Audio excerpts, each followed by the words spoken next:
Hello and welcome to my channel, From Profession to Passion, with me, Vicky Mittman. The purpose of this channel is to inform and inspire professionals to live their careers on their terms. Whilst the traditional route in many professions may work well for some, it isn't for everyone, and there are different ways of doing things. On this channel, I'll be sharing my own story of how I combined my profession in law with my passion for coaching and mentoring, and I'll be interviewing other professionals who've developed their own side hustles, changed career directions altogether, or found some other way to involve their passions in their professional lives. I'm really excited today to be joined by my good friend Casey Fuke. We've met through the coaching world and it's been a really interesting journey together. We've actually presented together at a recent masterclass, Living Life on Your Terms. And as I've got to know Casey, I've got to know her interesting story. So I'm really glad, Casey, that you can join me today. Casey is a mindset coach and she runs a coaching business called Soul Path, but she's had a 10-year career in the army, which is coming to an end in the next few months. And she's going to tell me a bit more about that on this video. But it's really interesting to me, Casey, that your journey has taken you, those 10 years in the army and your mediator training has led you to a position now where you're running a really exciting coaching business. And that's going to become more of a focus for you. So could you share a bit more about your story? Let us know how you got here. Yeah, so I have, as you said, nearly come up to 10 years in the army, and I'm leaving now to switch focus onto coaching and Soul Path. And joined the army not having any kind of interest or experience in this area. It's only grown through being in the army. So it was my second job where I was a training instructor. So it was for basic training. Anyone who came through the gates of the training regiment as a civilian, within 14 weeks, we would have taught them military skills, but not just military skills, social skills, life skills, confidence skills, resilience skills. So actually, we were teaching them all those sorts of things. It grew my interest in this area. And I trained as a mental resilience trainer. And I went and supported the Royal Marines when they were opening up to have women in their services for the first time, and how they would kind of integrate the training, and were there any nuances or differences, or should we treat everyone the same? All those sorts of questions came up, having obviously we train males and females together. So it's just a really fascinating time. And we were doing work where we would have the training teams have just finished with a troop of recruits that were at that week 14 stage. They had to reset themselves and their expectations so that when we had the week 1 recruits come through the gates, we'd changed that tempo and that shift back down to, we need to go slowly again with them. And so you found sometimes with the instructors, they were so still in that week 14 space, we had to adjust them.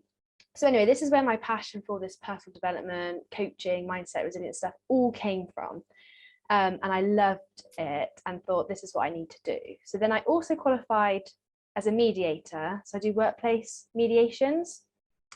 And again, I really enjoy that. The two of them, coaching and mediation, there is a huge crossover because it's all really future focused stuff. Like, we completely acknowledge what is going on, what's happened. But where do you want to go with that? Like, it's do you want to stay where you are? Do you want to change? Like, if something has to change, what's that change going to be? So it does have parallels to it. Then I went into a role that was very demanding, an adjutant role, and a lot of responsibility, and didn't have any scope for me to do any of those sorts of things that I'd been doing before. It was very much discipline cases, career management, a bit like a PA to the commanding officer. It was juggling a lot of big priorities and responsibilities. And it was at that time that I thought, do you know why I'm deeply missing what I had before? That stuff really lit me up. This stuff is hard anyway, but it's even more hard because it's not my natural thing to do. So it was at that point I decided, do you know what? I really want to go back to that sort of space. And if the army can't provide that for me, they can provide it in snippets and possibly at certain junctures in my career, but it's not going to be everything I do. Then I need to leave and I need to go and do this. So I'd made that mental decision. But then the next barrier that I came up against was, how do I do this? And I signed off, and in the army, you put your notice in, you sign off. Then you have 12 months until you actually leave. So it's quite a big, long, drawn out resettlement process. And I mean, one of the reasons I can just sort of justify that I went back to the army during that time was COVID came along.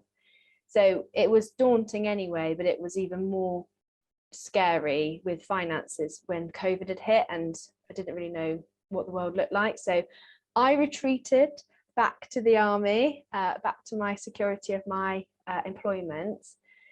And I had a whole nother rethink about how I was going to get myself from the army and into kind of like the world of coaching and mediation and all that sort of thing.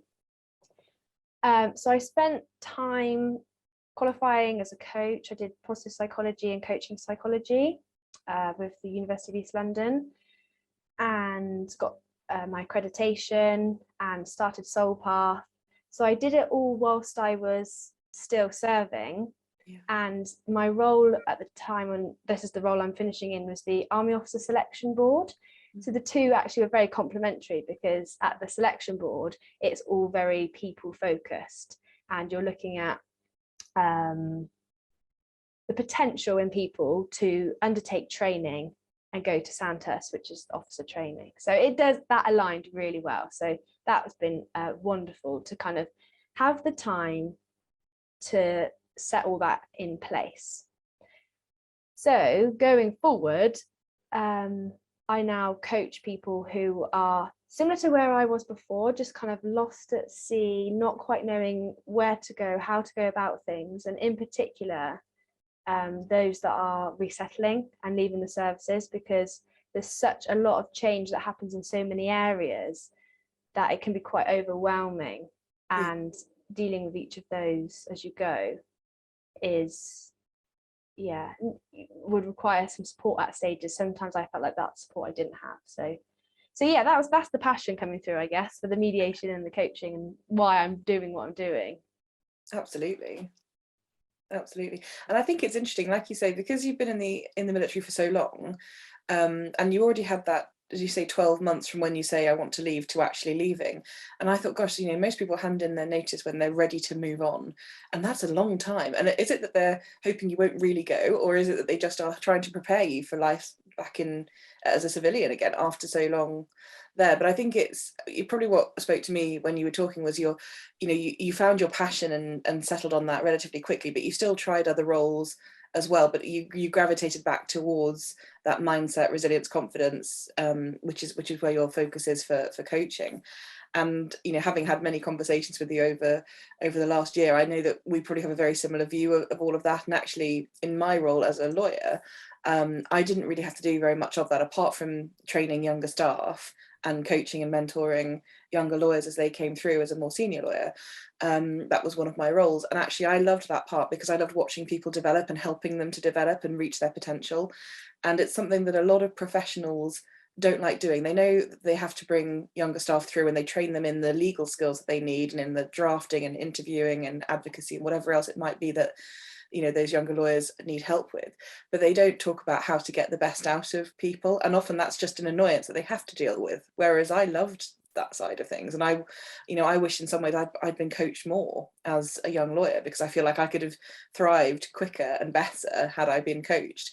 But it wasn't really until I'd been looking at mindset for probably 10 years before I actually thought, oh, I wish I could have a career that involved mindset so much more, because it is crucial. I mean, if we have a positive and useful mindset, we can do so much more. We can achieve great things, and we're more positive in our communications, we're more interested, more curious, and there's so much more scope for thinking, well, what about this and how about that, and and thinking into the future. And I think that resonated when you talked about mediation being about that forward-looking we're here now, where do we want to be, how do we move forward?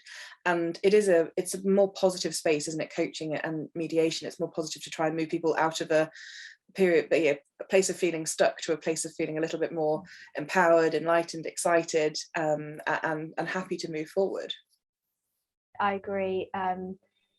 That the person I was trying to leave the army 2.5 years ago, the person I am now, having had so much coaching myself and so many kind of breakthroughs in terms of limiting beliefs and perspectives, it just feels so different. And even just those kind of 180 perspectives of, so rather than these things being a threat, they're an opportunity.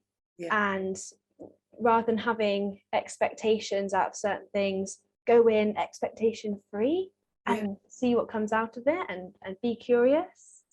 Just those small little shifts that if you practice regularly and start to really believe and get on board with, can just make the experience so much better. So last time I was really kind of worried about the outcome and the money and what would I be doing and what was it all going to look like, whereas this time I'm just kind of more free and just thinking, well, let's see what it looks like. And if I don't like how it looks, how could I change that? What did work, what didn't work? And it's a bit more fun, isn't it, coming at it that way? Because I certainly felt great resistance within myself and conflict when I was leaving this very secure, respected profession that I'd worked so long to gain some credibility in and to gain some experience. And I thought, well, what if I leave and it's terrible? What if I fail? What if it doesn't go very well? And now I think totally differently. I think, well, failing is fine. That's just how we learn, isn't it? Whereas before, Vicky 10 years ago hated failure. And I wouldn't say I love it now, but I use it as a learning opportunity now, rather than, panic, beat myself up, be very afraid of failure, because actually that I wasn't growing very well. And that wouldn't have served me well as a senior lawyer either. But it definitely wouldn't have served me well in business. And, business requires different skills, and you've got to have a little bit more curiosity, a little bit more ability to take risks, and a bit ability to think of things, broader brush rather than minute detail all the time. So it's really interesting, the story and how it progresses. Yeah, and that's been a big one for me, that, as you said, that fear of failure. I think all the way through school I had done reasonably well academically. I wasn't flying, but I was just steady, and I'd got a place at university, and I worked quite hard at university. I was quite motivated, and I would turn up to all the lectures, even if it wasn't in a great state. I would be there, and I would go to all the lessons, and I'd take notes, and I would practice for the exams and revise. I remember there was one time we were in Malaysia when that volcano erupted. Oh gosh. In Iceland. So we were stuck in Malaysia. We were on a field trip actually with uni, and our exams started when we were due to get back. But we were stuck out there longer. I was, sat on the beach revising, ready for the exams that were coming up. I still knew they'd be there, whereas other people just extended their holiday, got back and panicked. Yeah. So, I was diligent and worked hard, fine. But I'd never really experienced failure. So, and the other thing is, if you keep doing the things you're good at, you'll keep getting that reward feeling, and you can just avoid the things that you aren't good at. You kind of stay safe, don't you? Yeah. But when I went to Sandhurst, that was a year of really intense training. There was one exercise where I got bumped up to one of the kind of high level command positions, and I absolutely piled in on it. And the reason was because I was very tired and I did not ask for any help. And so I was just stuck, and I didn't do anything, and I just kind of froze and just, didn't do very well at all. And then I had all these feelings of being a complete failure. And it was only really retrospectively that I started to see it as something I could learn from, rather than something I had to beat myself up about. That was so, I got to 23, 24, and that was the first time I'd really experienced like failure, embarrassment. And so you need to do it as early as you can, just to get Yeah. comfortable with, that's fine, you're a human, you don't know it all, you're gonna make mistakes. Now I know if I'm stuck, go and ask someone. Yeah. Don't just sit there like, ah. Yeah, and actually that reminds me of in our masterclass that we did together with another coach, Debbie, you put out a really great visual, which is the circles, like the comfort zone and then the stretch zone and then the panic zone, and how it's really important for us to get out of comfort into stretch, because we can achieve more if we stretch ourselves. And there's good stretching, right? You know, there's the kind of feeling a little bit uncomfortable because you've done some exercise for the first time in a while, that's good stretching. But like feeling completely overwhelmed and panicked and scared, not so good. But you know, how we're, you know, we need to be pushing ourselves out of what we find really comfortable, because like you say, it's easier to stay comfortable, isn't it? It's easier to keep doing stuff we're good at, but in the end that will hold us back and it will limit us completely. So you know, I really love that with you. And it brought to mind actually a few thoughts about how you've made decisions over the years, because it seems like you've made quite a few big decisions, often probably against advice from other people. And I don't know if you had the same thing like I did when I was talking about not leaving law but moving sideways into some legal work and coaching and running a business. People were saying, oh, are you sure you want to do that? You know, what about all the experience you've built up and all the training? You know, how do you find you've made quite big decisions without that support, or possibly with resistance from external factors? How's that process worked for you? So yeah, I have made a number of decisions that were against the flow, I guess, or against what your friends and family were saying. So the first thing even was just university. So I was curious to say, well, what are my other options post school if I don't want to go to university? All the teachers said, no, Casey, you have got the grades, you need to go to university. Yeah. And with everyone saying that, you know, what else are you kind of left with, especially at such an impressionable age? Well, as it was, I just knew something in me was saying, right now I'm not ready to go. So I took a gap year and I worked and I travelled. And then actually by the end of that 12 months, I felt ready. So that was fine, and off I went. The next time I had a big decision like that was, so initially when I finished Sandhurst, I started flying training with the Army Air Corps. And actually I loved a lot of the theory side of it. So learning about the weather and air operations and how the aircraft flies and all of those sorts of things. But when I actually got into the aircraft, as much as the view was amazing, I felt sick. I got really air sick. Yeah. And my spatial awareness, obviously got through the aptitude test, but my spatial awareness, I really struggled with it. So every time I was coming into a landing pattern, I was really struggling with how I would approach it from a different angle. So I got used to one picture, but I couldn't quickly see the other picture. And there's a huge commitment attached to flying training. So it's going to take 3 to 4 years to qualify. And then once you have qualified, it's a 6-year return of service. Yeah. So I just had this big moment where I realized, like, this is 10 years of my life. It's going to be tough. Is this what I really want? Can I really put myself through this, given it's going to require so much of me?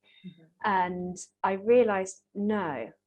And that was my first glimpse into, I want to work with people. Yeah. I joined the Army to work with people, to lead, to be part of all of that, not to engage with an aircraft, which is just more of a, in a way, a technical role. Yeah. So I had to go through a number of interviews to check my sanity. Well, could they not quite believe you wanted to go a different route? Yeah. It was I being bullied? Were the things going on at home? Was I struggling with this? You know, all these questions. And no one could just, and I had performance coaching and everything. They tried everything, which was really great in their defense to try and keep me going. But I just had to persuade them that there was something inside me that said, this is not for me. And that's really important. Yeah, and that was quite challenging because, you know, even your parents and things, they're like, but you're onto something great here. You're going to be an Army pilot. Like, surely that's amazing. But it's not about the name or the status or the kind of you know, what everyone else thinks, if you know in yourself it's not right, and you're probably not going to do the best you could do at that thing if it's not aligned to what you want. So yeah, and then the next one really came up with leaving the army, that again, lots of people who are in don't necessarily support you going, because all they've ever known is to be in, so they can't support you in that same way. And again, family and saying, you know, but this is such a good career. So I spoke to a lady. I was just on a walk the other day, and she just wanted to say hello to my dog. She was an older lady that I hadn't seen before in town, and I talked about how I was able to take my dog into work, and she said, "Oh, what do you do?" And I said, "Well, at the moment, I'm in the army." And straight away she said, "Wow, that's amazing. And you know, you've got such a good background there." And then I said, "Oh, but I'm leaving and I'm going into coaching." And she said, "Oh," and her face dropped, and she said, Yeah.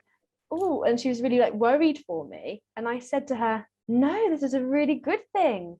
I'm excited about this, and it's much better for me." And then her face changed and she Yeah. believed me. And so But you had to sell it, didn't you? It's, you know, saying I'm in the army or saying I'm a lawyer, people get it, they understand it, there's a respect and there's a, you know, appreciation for it. But when I was saying to a lot of my lawyer friends, and also to my parents and to my partner at the time, I was saying, yeah, I think I want to be a coach, and they were like, well, are you sure? You know, have you just had a bad day or a bad week? And I was like, well, even if I had that, trust me to make decisions based on a little bit more than one bad day. But, you know, I found it really difficult. Like, I had to justify that I wasn't an idiot for deciding to do something different, that I wasn't absolutely crazy, and that maybe it could be even more exciting for me. And if I could go back 5 years and tell them what I know now, which is that people pay me more now for my coaching services than for my legal work, that I enjoy coaching and I can do it alongside a legal role. So I really have a joint career. I'm a lawyer and a coach, and I love it. It's taken a bit of work to figure out how it'll fit together, but I love it. And I love running a business, which, you know, 5 years ago, I didn't know how to do. I'd been giving legal advice to commercial clients for nearly 10 years, but I didn't know how to run my own business.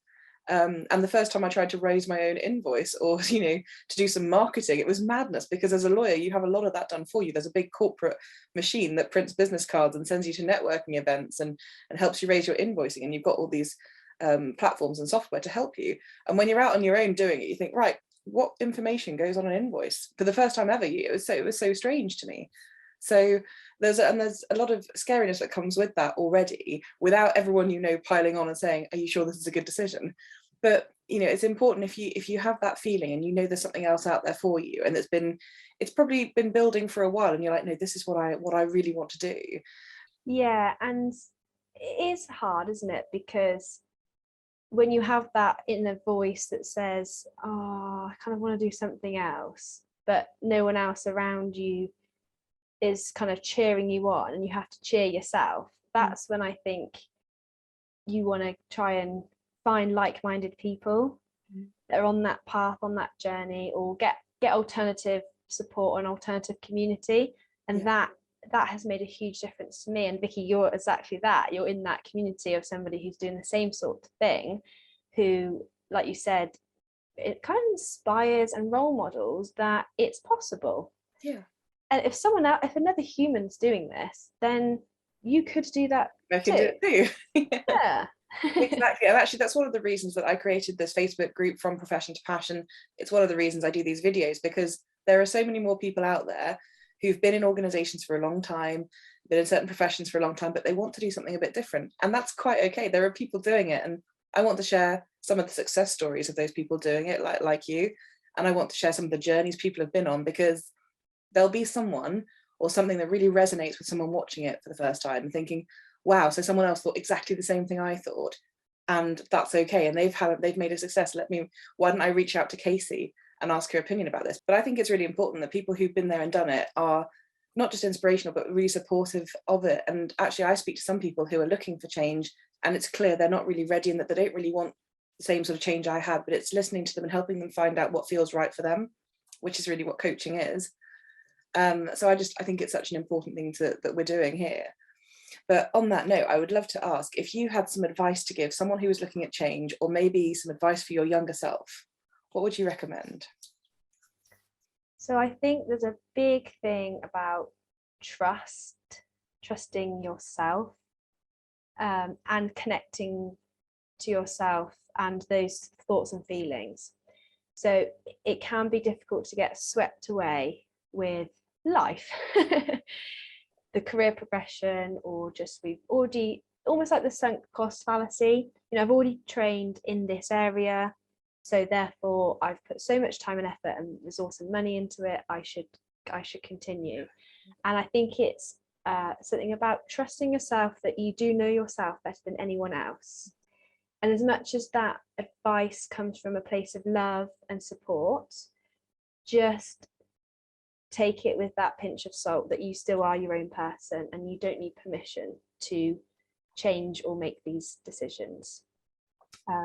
So it's trusting in yourself. And then I think it's surrounding yourself with the right people and getting the support that you do need, so that when you have those wobbles and fears, which are very normal and natural, to just have that person to kind of talk them through and help just rationalize them a bit, and then move forward from that place. So that would be the sort of, in terms of sort of mindset and things, the two. Yeah.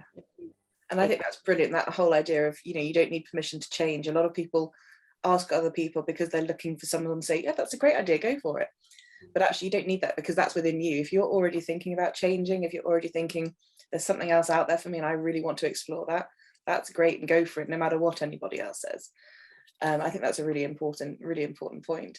Were there any resources or books or reference materials that you used as part of your journey which you would recommend to other people who are looking to explore this world of mindset a bit more? Yeah, so you prompted me and reminded me about this one. So the first thing I ever read that really struck a chord was the chimp paradox. And it talks about how, in simple terms, we've got three parts of our brain. We've got the human brain, who is logical.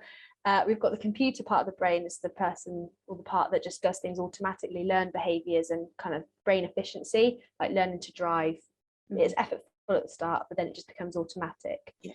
And then you have the chimp part of the brain, which is our animal instincts. And it's how sometimes our animal instincts and need to survive kick in and can override the human part, and how you manage and deal with that.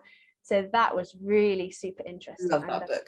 That's The Chimp Paradox by Professor Stephen Peters, isn't it? Yeah. Yes. Really, and I still use that a lot. And then in terms of getting into the world of actually finding some practical skills to start building a business, because it was all very well having all the mindset, coaching knowledge and experience. Then I had to start to learn business stuff, like you say, raising an invoice and things. A good book, I think lots of people know about it, it's called Profit First. Also Key Person of Influence, that's been really useful as well. So just in terms of business mindset and growing your business. So, and I think it's just as important to have the business books, because one of my first guests on this show was Carl Reeder, who's an accountant by profession but is now sort of a disruptor and motivational speaker, and he's written a book called Boss It, which is great. It's all about basically figuring out how to how to work out whether you're going to have a business, or whether it's going to be which method of expanding you're going to use, and how to set that up properly.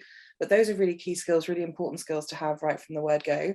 So I'd say those business books are as important for someone who's looking to step out of a career where you've got a lot of this already done for you into running your own business. That's really crucial stuff too. So good recommendations.